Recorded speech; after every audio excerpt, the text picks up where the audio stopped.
boa noite aqui para todo mundo. Meu nome é Letícia e hoje a gente está aqui para mais uma das nossas aulas inaugurais de um curso muito interessante, que eu diria assim que é até um pouco diferente, né? Que às vezes não é uma temática, né, como, sei lá, contratos que a gente vê em todos os lugares, mas que é muito importante, é muito interessante, que é a improbidade administrativa. A gente está no o Brasil, né, ele é um país que tem uma carga ali muito grande, né, da parte de direito administrativo e também, infelizmente, né, querendo ou não, casos de improbidade acontecem e é necessário ter o advogado que saiba atuar na área, que esteja preparado para essa questão. E para que a gente tenha aqui, inicie com o pé direito nesse tema, nós trouxemos um professor maravilhoso, que eu estou muito feliz em poder introduzir hoje. Vou fazer uma breve introdução, mas depois, Matheus, fica à vontade para me complementar. O Matheus, ele é especialista em Direito Administrativo, ele também é mestre em Direito do Estado pela Universidade Federal do Paraná.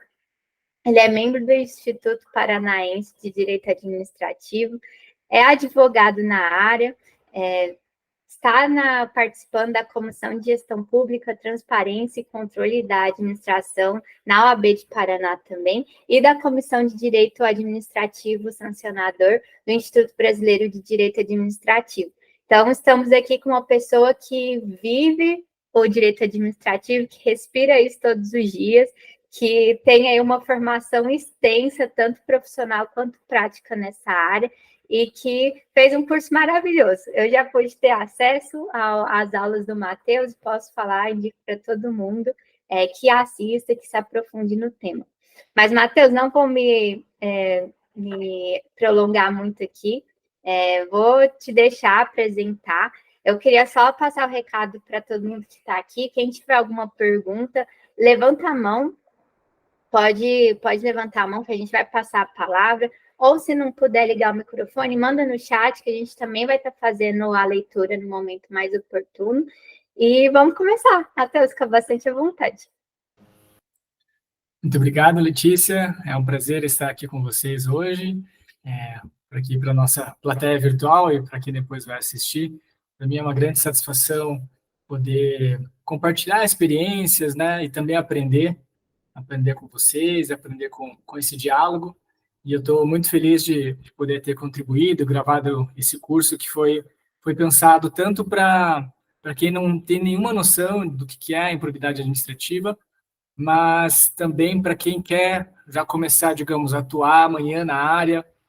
Então, tem muitas dicas práticas, tem ali, digamos assim, a parte teórica necessária para começar a atuar, mas sem também uma parte muito doutrinária ou puramente assim aquela discussão que se tem no mestrado, no doutorado. Então, enfim, sem mais delongas, o que eu pensei para a gente falar nessa aula, né? Minha ideia aqui é pincelar ou tratar de alguns temas mais relevantes, né, da lei de improbidade, até para situar vocês, às vezes para quem não tem tanto conhecimento na área, né, ou às vezes para quem já tem conhecimento, ter uma noção mais sistemática, né? Então vamos lá. Improbidade administrativa. Por onde a gente pode começar, né? O que é a improbidade administrativa?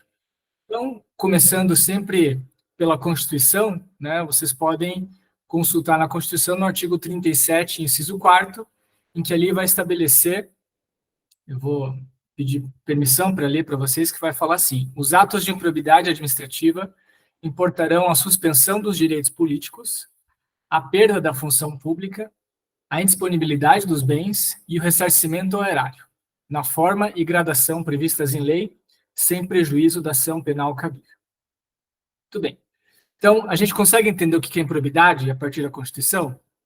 Não, né? É um conceito extremamente aberto, conceito extremamente vago, e que a gente depende da legislação, né, do termo previstas em lei, para entender, então, o que é, quando é, quem pode ser responsabilizado, quem não pode ser responsabilizado. Muito bem, a Constituição foi de 88. qual que é a lei de improbidade administrativa? É a lei 8.429, promulgada em 92.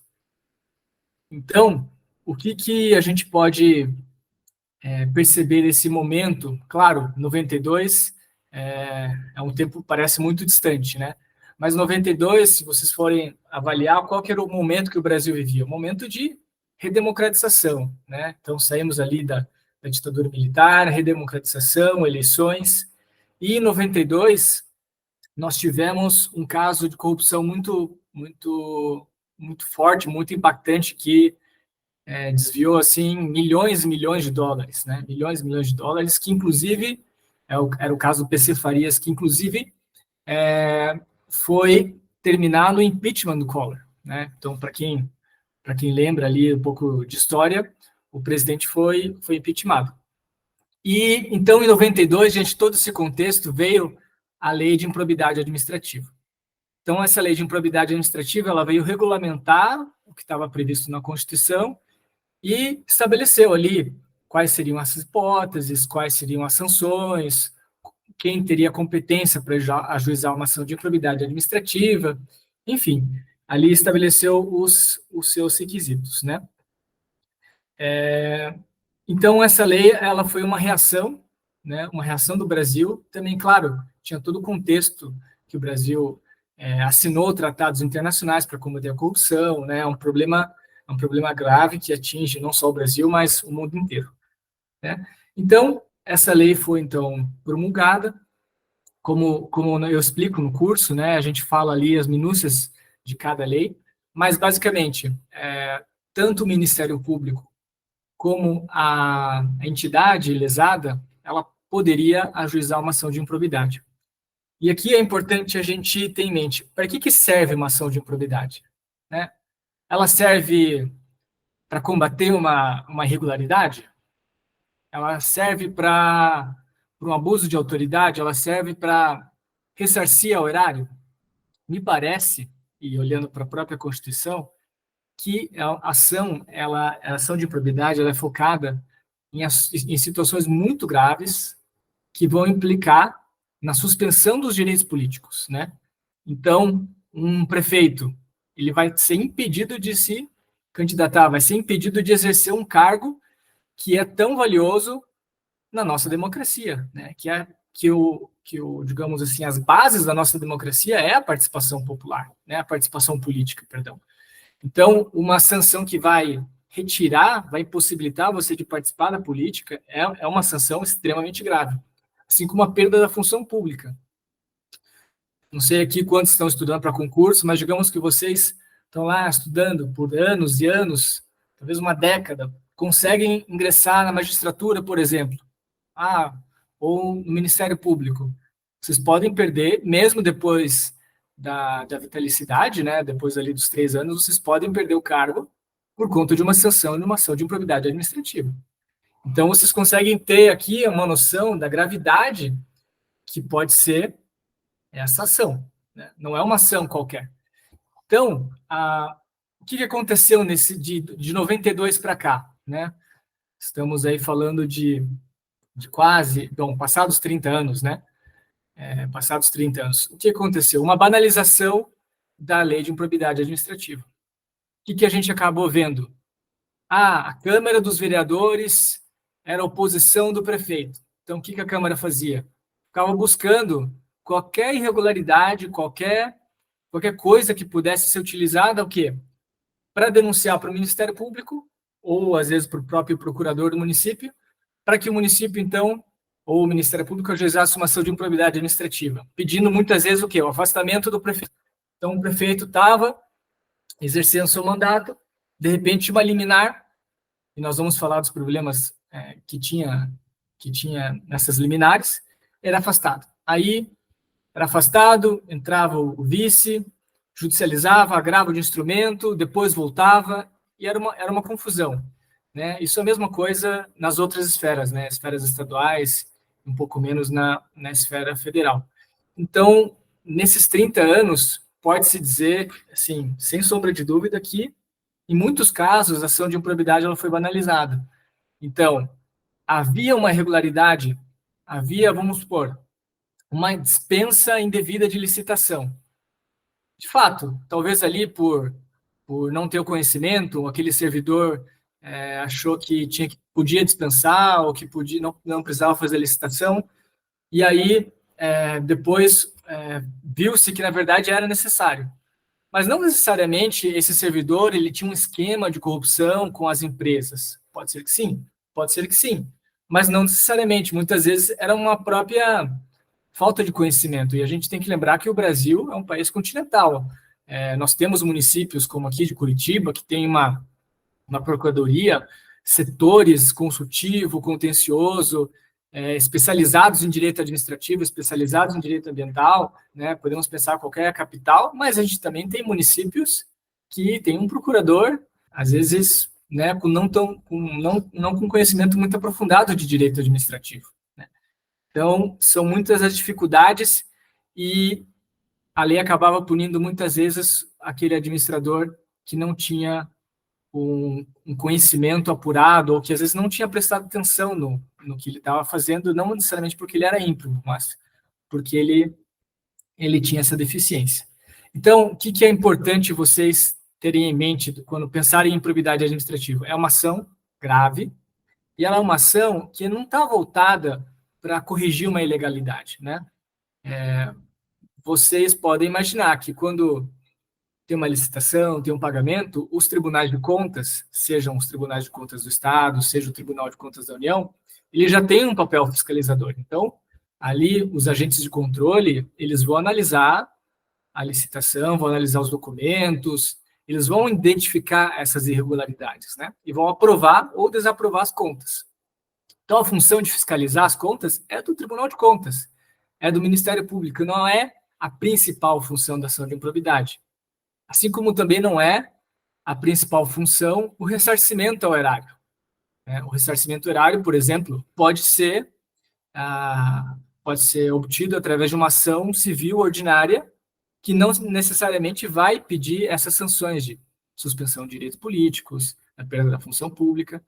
Então, esse é o contexto.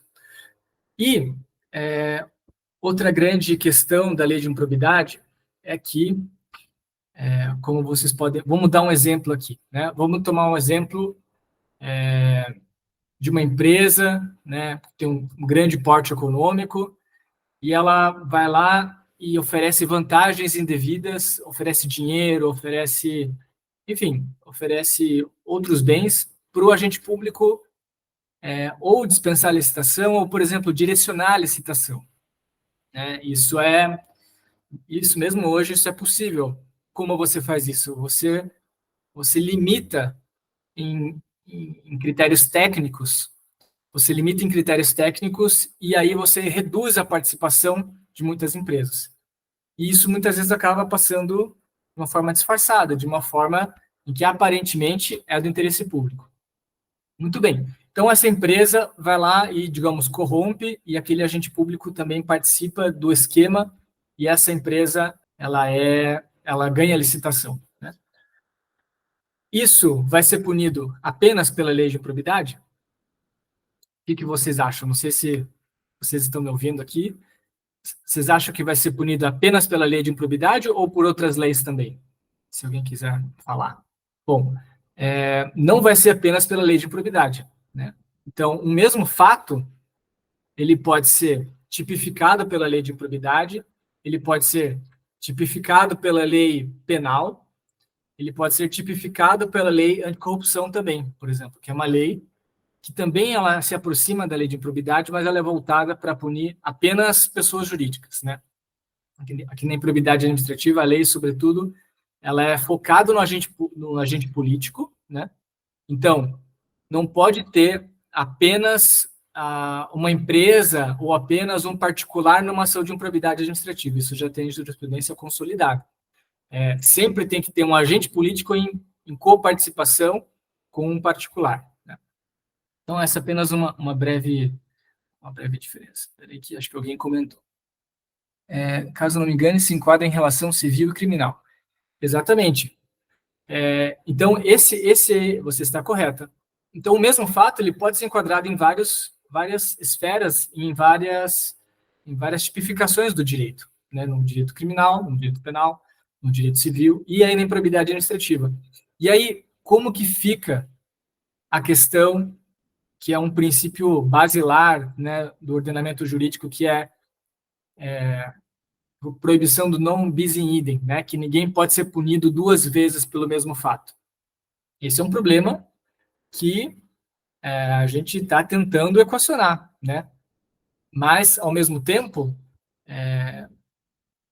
se várias leis punem e estabelecem punições diferentes, não é porque eu fui punido na esfera criminal que a lei de improbidade não vai poder punir aquela situação, até porque a finalidade, as sanções são diferentes. Então, no curso, a gente explica como que é essa relação do direito administrativo em geral, né, do direito penal, a gente fala ali da lei de corrupção, e como que se situa, porque digamos que você é um advogado, chega um cliente e fala, olha, eu fiz um acordo de leniência na lei de corrupção, e aí você vai fazer a defesa na ação de improbidade administrativa, pelos mesmos fatos. Evidente que você não pode responder a ação de improbidade simplesmente pelo que está nos autos, você tem que levar em consideração tudo que está por trás, né? Além de esse acordo de leniência, eventualmente a ação penal.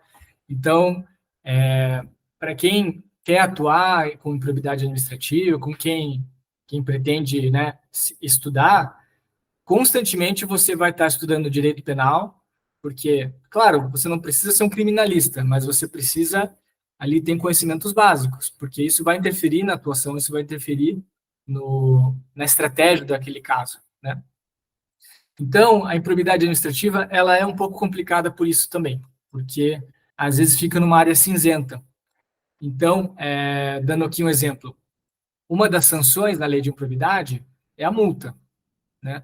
Vamos supor que o sujeito obteve R$ 100.000 para fraudar uma licitação. A ação de improbidade, evidentemente, vai pedir a restituição desse enriquecimento ilícito e pode aplicar uma multa. Uma multa que pode ser o mesmo valor desse ressarcimento. Mas digamos que na lei de corrupção também havia essa condenação e ele também pagou uma multa lá. Só que a multa era num percentual de um faturamento. Pode compensar essas duas multas? São duas multas. Enfim, são grandes problemas que, na prática, a lei de improbidade ela enfrenta com outras legislações. E, enfim, por isso que é importante ter essa noção de sistema, relacionar cada função do Estado com cada legislação e com cada tipo. Então, como eu comentei, para quem entrou agora, nesses 30 anos de lei de improbidade administrativa, né, que a lei veio em 92, muitas ações vieram, muitas, claro, ações corretas, ações justas, mas o que aconteceu, né, nessa banalização de muitas ações de improbidade administrativa? Aconteceu o fenômeno chamado apagão das canetas. O que significa apagão das canetas? Apagão das canetas foi uma expressão dada por um subprocurador de justiça que, quando ele viu, né, quando ele atuava na área, quando ele viu isso, ele deu essa expressão. Por quê? Porque muitos gestores públicos acabavam simplesmente não decidindo. Então, chegava uma questão que, às vezes, não tinha uma resposta tão simples, uma questão complexa, um pouco mais cinzenta. O que eles faziam? Não vou decidir. Então, apagão das canetas, não vou decidir. Aí o particular está pedindo, não, mas eu preciso que você que você decida, eu preciso que você me indenize, eu preciso que você pague determinado valor, é de meu direito, está no contrato. Não, apagão das canetas. Por quê? Se eu decidir, vai vir o Ministério Público, vai dizer que eu não deveria, e aí eu vou responder uma ação de improbidade administrativa, eu vou responder uma ação de improbidade, vou ter que contratar advogado, possivelmente eu vou ter meus bens bloqueados, porque numa ação, liminarmente, o Ministério Público já pede o bloqueio de todo o valor, não só do ressarcimento horário, como também da multa. Então, não vou assinar. Então, esse era o apagão das canetas. O que essa prática fez? Ela tornou o Estado ainda mais ineficiente, né? Ainda mais ineficiente.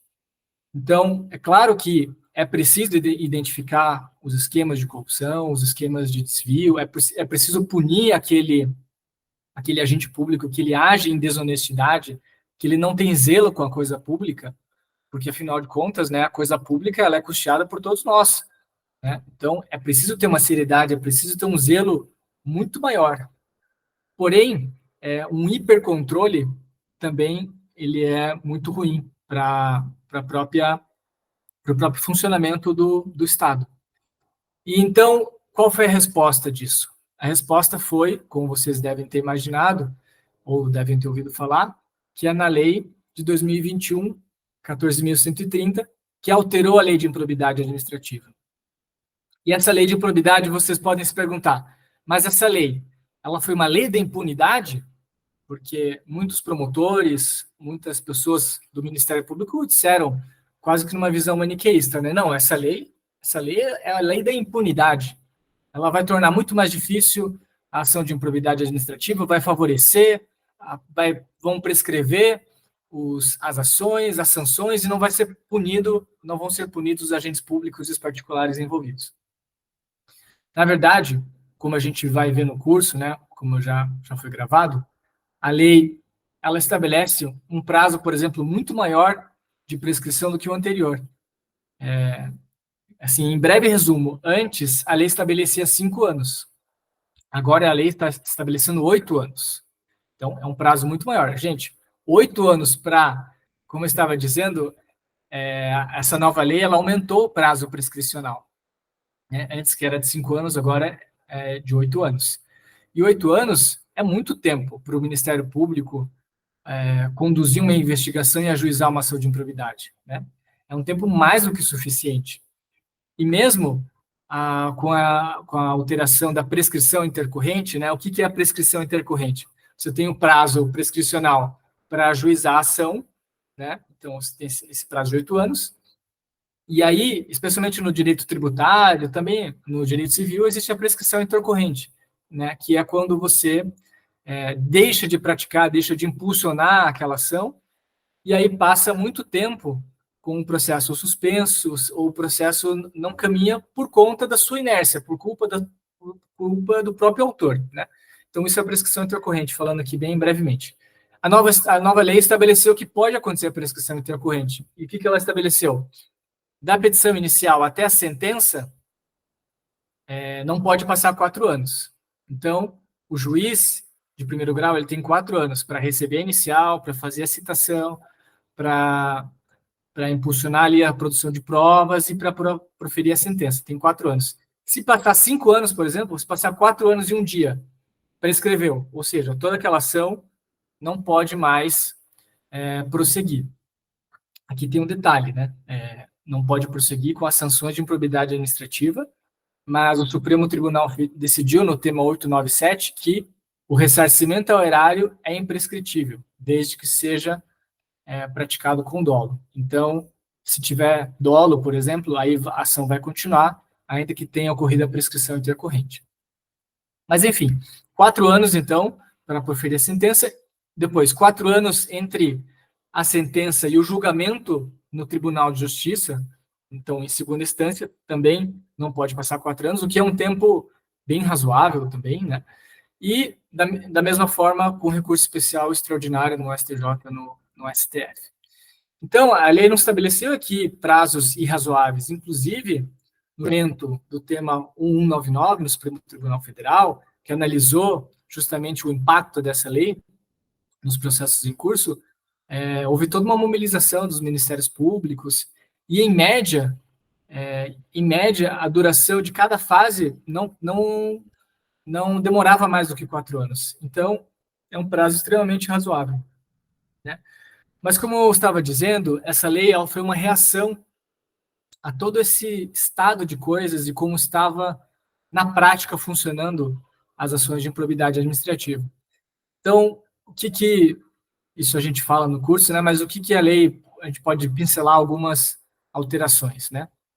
A nova lei falou, olha, para o juiz autorizar uma indisponibilidade de bens, que nada mais é do que o juiz ali ordena que todo o dinheiro na sua conta seja bloqueado e seja transferido para uma conta judicial vinculada aos autos.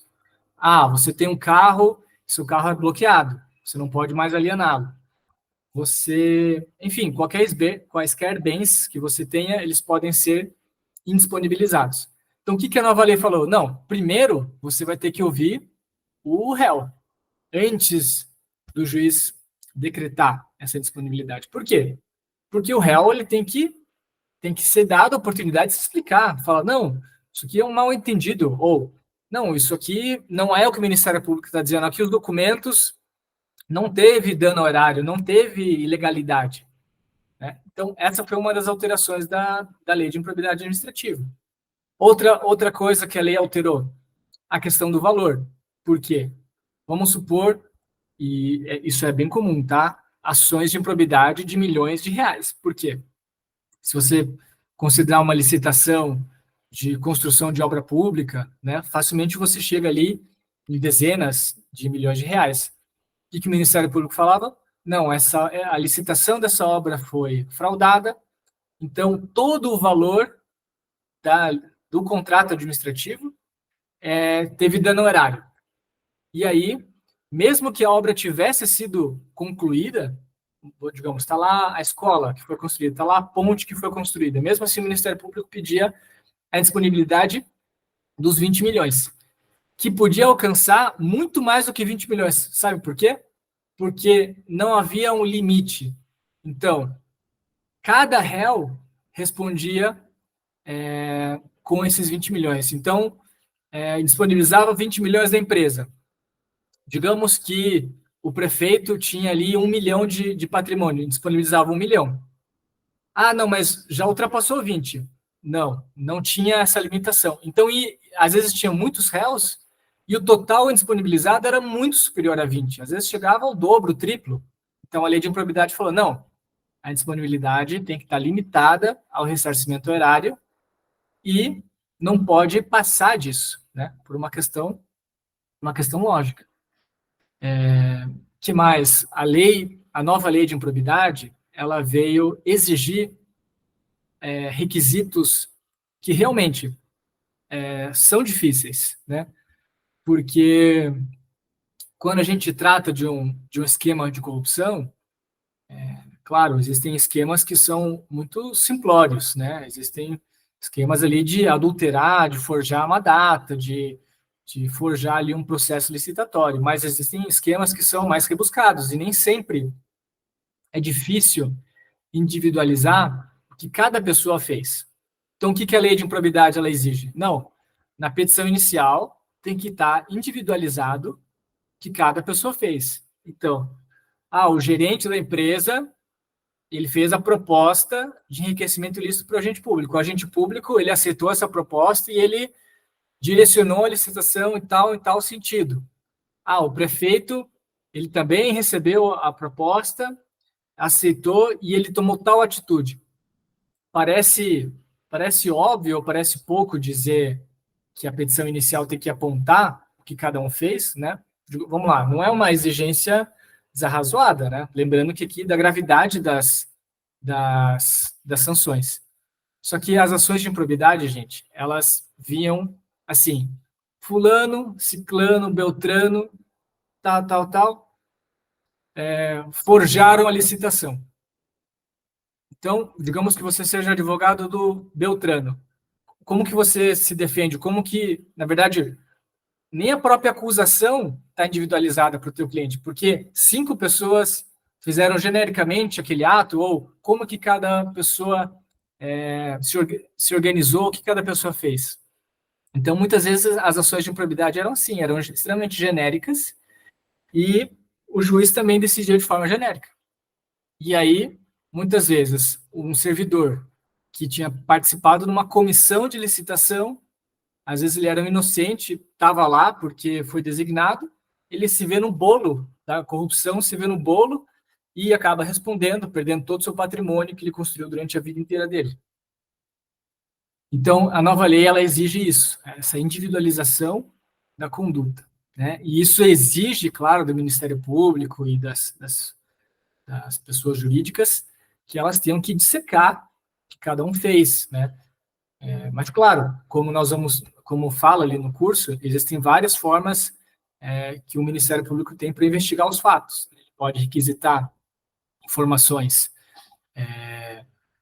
de provedores de internet, né? Então, não sei aqui quem está acompanhando as notícias, mas tá essa discussão do Twitter, né? Porque às vezes tem investigação do PCC, por exemplo, né? Estamos falando aqui de crime, e o Ministério Público pede, olha, eu quero saber qual que é o nome dessa conta aqui que está se passando, ou que dá indícios de que é do PCC, ou de que está cometendo determinado crime.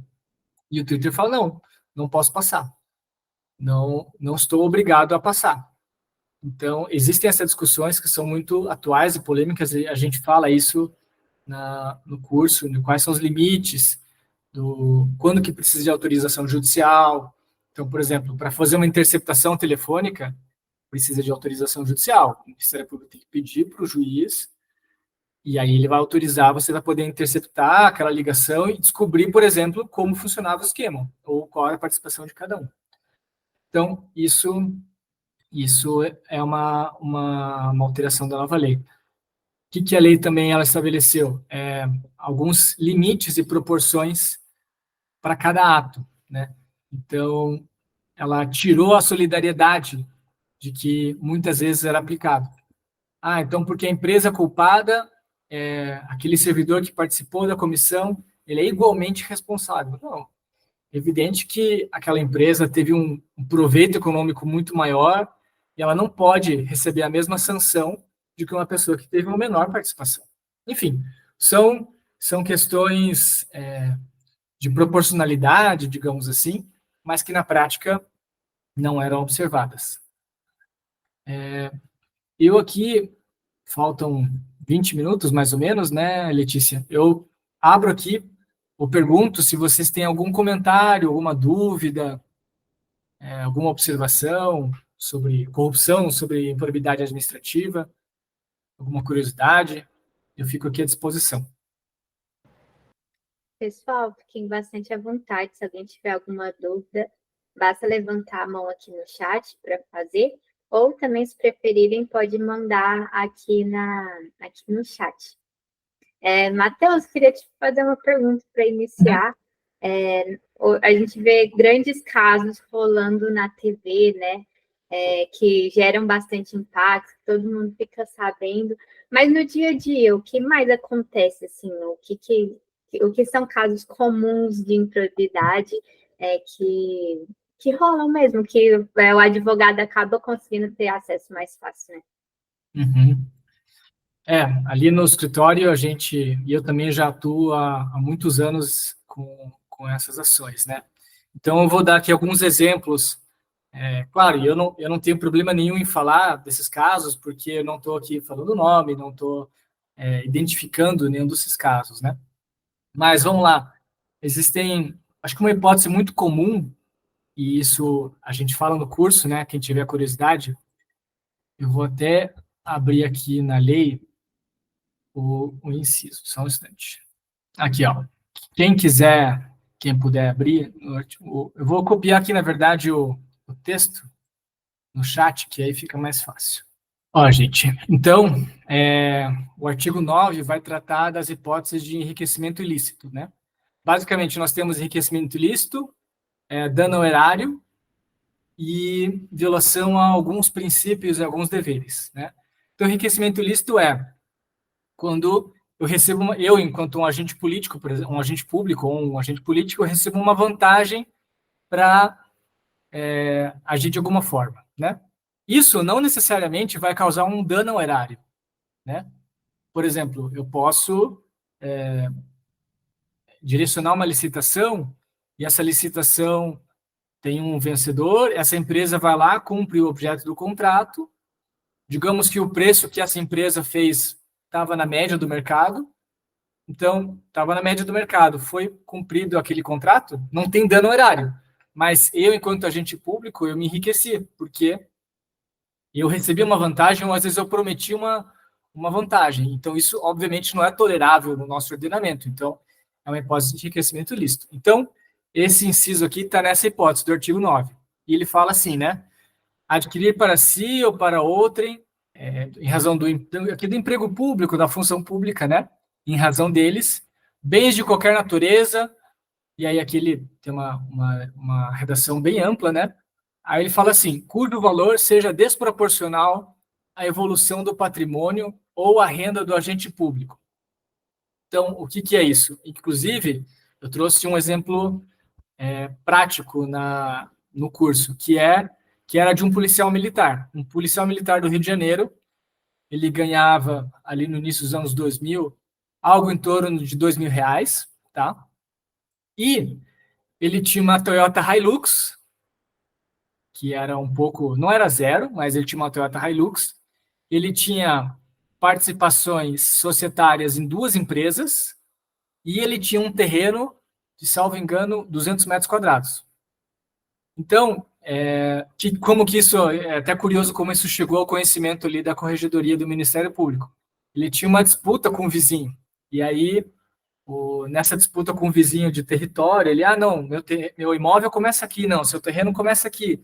E nessa disputa civil, né, acabou chamando a atenção do Ministério Público e, mas como esse policial ele tem esse imóvel aqui, se ele ganha só R$ 2.000, ele tem uma Toyota Hilux, ele tem participação em 2 empresas. Então, essa é a hipótese do inciso 7º. Então, o quê? O patrimônio dele, aparentemente, não era condizente com a remuneração dele. Então, né, Letícia me perguntou, eu acho que um tipo muito comum é esse aqui, que é o de um enriquecimento ou de um patrimônio que ele é desproporcional com o rendimento daquele funcionário público. Até porque muitas vezes, em razão da carga horária, isso vai depender de cada caso, né? Mas muitas vezes aquele servidor ele tem uma exclusividade, ele não pode prestar outros serviços, não pode ter outra atividade econômica, né? Então, aí nesse caso fica, digamos, mais fácil de demonstrar essa evolução desproporcional. Então, esses casos, assim, de um patrimônio muito elevado, ele sinaliza de que houve ou de que pode ter havido um enriquecimento ilícito, em razão de uma improbidade administrativa, né? Então, o que a lei, aproveitando aqui falando, né, o que a lei alterou? A lei alterou muito esse tipo, porque antes havia uma presunção.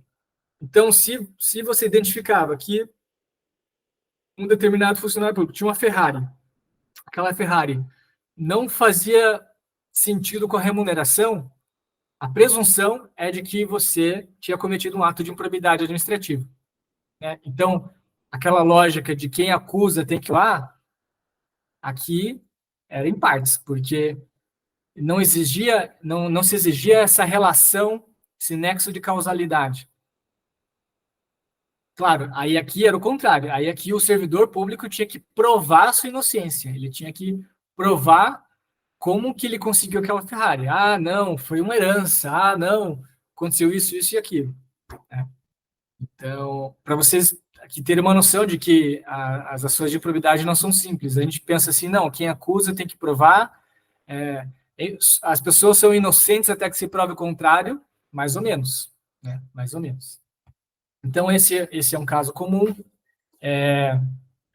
Claro, casos ali de dano ao erário, né? Então, claro, de absolutamente má fé, com dolo, né? Com dolo, o agente público, ele finge uma urgência. Vamos supor que ali o Estado tem que comprar, vamos supor, seringas para o hospital, né? E aí, em vez de ele comprar a seringa para o hospital, ele se enrola, se enrola, se enrola, se enrola. Aí as seringas estão quase acabando do hospital, e aí ele fala assim, não, eu tenho que fazer aqui uma contratação emergencial, porque eu não posso esperar o processo licitatório. As seringas vão acabar, as pessoas vão ficar sem serem atendidas no hospital.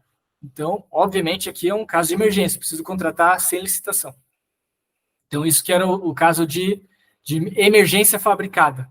Então, muitos casos aconteciam isso. Ou, às vezes, principalmente isso, emergência fabricada. Então, existia até uma necessidade, existia até uma urgência, mas ela decorria, na verdade, de um esquema de que se valia daquela própria demora para poder contratar uma empresa, às vezes com preço mais caro, justificando que a entrega tinha que ser imediata. Então, esses casos são comuns assim de improbidade administrativa. Casos de nepotismo também são comuns, assim, casos de nepotismo, que é o prefeito nomeia a esposa como secretária de alguma coisa, né? Então, serão casos comuns. Eu acho que teve uma pergunta aqui do Eduardo, né? O que você me fala do controle interno de uma prefeitura? Ao meu ver, uma função de extrema responsabilidade. Isso, Eduardo.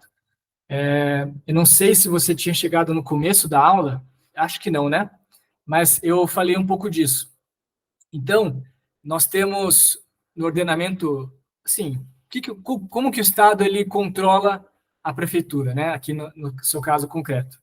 Claro, nós temos aqui o controle da própria população, que pode fazer denúncias, né, na ouvidoria, pode utilizar uma ação popular, por exemplo, pode pedir documentos com base na lei de acesso à informação, existe controle popular.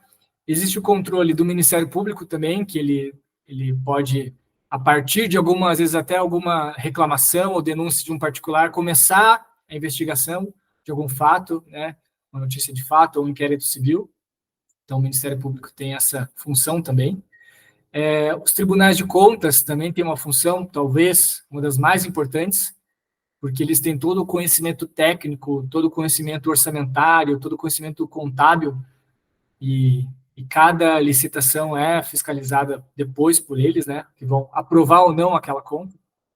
Então, digamos, numa prefeitura você tem essas três principais formas de controle, né? E o que eu estava dizendo aqui, não é porque uma conta foi reprovada pelo Tribunal de Contas, não é porque uma licitação, às vezes, teve algum erro, que significa improbidade, né? A improbidade, ela é focada para punir aquele sujeito que dolosamente ele feriu ali os deveres de honestidade, de zelo, e causou ou um prejuízo ao erário, né? Ou ele se enriqueceu. Então, a ação de improbidade é focada nessas pessoas, para punir essas pessoas e quem participou, né, com as sanções mais graves que existem no ordenamento jurídico, né, que é a suspensão dos direitos políticos, a perda da função pública, claro, também da multa civil, que agora tem os limites, né? Então, eu diria isso. E, inclusive, aqui acho que cabe dizer que as sanções de improbidade, elas podem ser mais duras e mais pesadas que uma sanção criminal.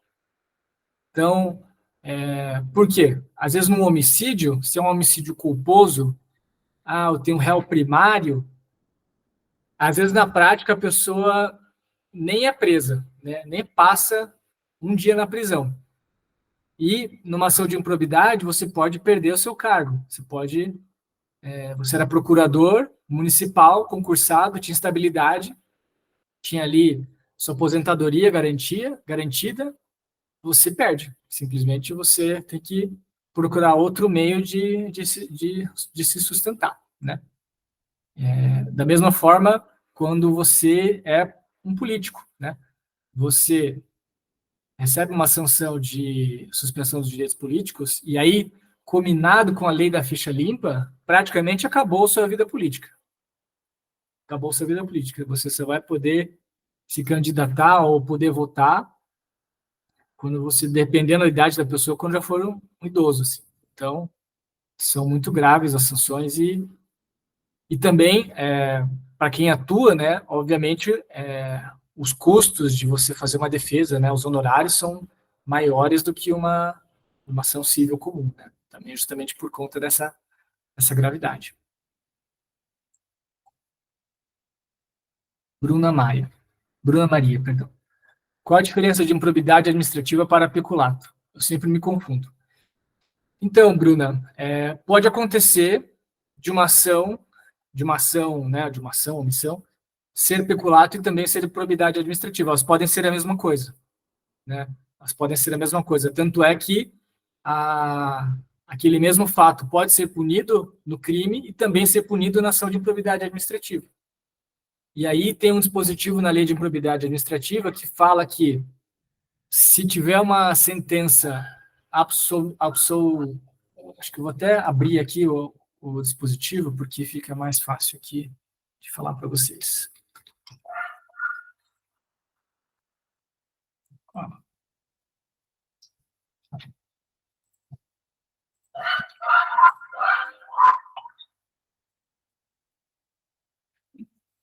Então, isso eu também falo no curso, né, com mais detalhes, claro. Então, a absolvição criminal em ação que discuta os mesmos fatos, confirmada por decisão colegiada, impede o trâmite da ação da qual trata esta lei, né, da ação de improbidade, havendo comunicação com todos os fundamentos de absolvição previstos no artigo 386, do Código de Processo Penal. Então, a intenção aqui do legislador foi, se você é absolvido no crime, não tem crime, e esse mesmo fato está sendo imputado como ato de improbidade, a ação de improbidade não pode prosperar, porque você já foi absolvido. Mas tem essa ADI 7236, que suspendeu esse dispositivo. Então, esse dispositivo, hoje, ele não está vigente, está suspenso. Então, essa é a luta. Então, por exemplo, eu falei no curso, aqui, eu vou compartilhar com vocês o link, aqui, ó, enunciados e BDA.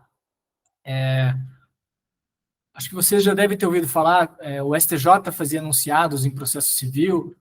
O que aconteceu aqui? O Instituto Brasileiro, né, que congrega juristas de todo o país, não só advogados, juízes, promotores, procuradores de justiça, eles organizaram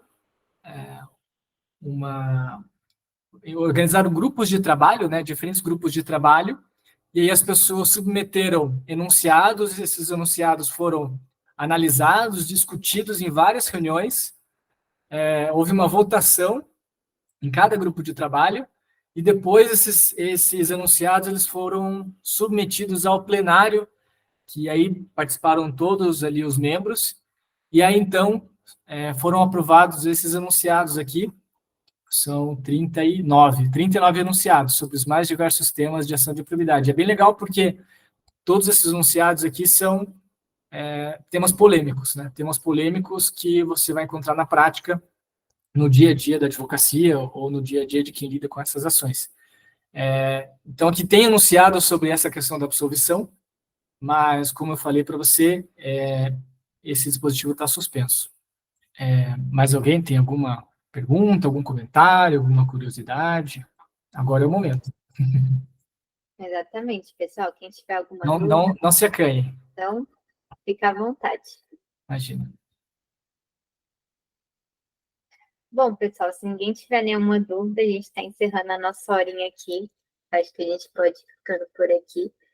Queria primeiro falar que curso efetivamente lançado, então agora vocês têm acesso ao curso completo aí com o Matheus, falando sobre improbidade administrativa lá na plataforma. Eu mandei o link aqui para facilitar, para quem já quiser correr e ir lá conferir o conteúdo do curso. E, assim, é um assunto muito interessante, com muita oportunidade. Estamos falando de um país que a quantidade de servidores públicos é imensa, e muitas vezes ele nem é coitado, igual o policial, coitado, às vezes realmente não acontece, mas foi gerada suspeita e a gente tem que defender também, né? Então, é um assunto muito interessante que vale a pena vocês conferirem. Para finalizar, queria agradecer o Matheus, que se colocou à disposição para fazer toda a gravação do curso, para fazer o planejamento das aulas, e está com a gente aqui hoje à noite, tirando todas as nossas dúvidas. Então, Matheus, muito obrigada por toda a disponibilidade. Muito obrigado, Letícia. Foi um prazer. Prazer falar com você. Com certeza. E também queria agradecer quem esteve aqui com a gente hoje, né? Que participou, que tirou dúvida. Eu gosto de dizer que a aula ao vivo, a maravilha... Vixe, acho que minha câmera faltou. A maravilha da aula ao vivo é que a gente consegue contribuir, né? A aula não seria a mesma sem vocês. Então, muito obrigada também a quem participou. E bora lá, pessoal, bora conferir o curso completo, aproveitem, qualquer coisa, estamos à disposição. Bom, então, tchau, tchau para todo mundo. Até mais, pessoal. Tchau, até mais.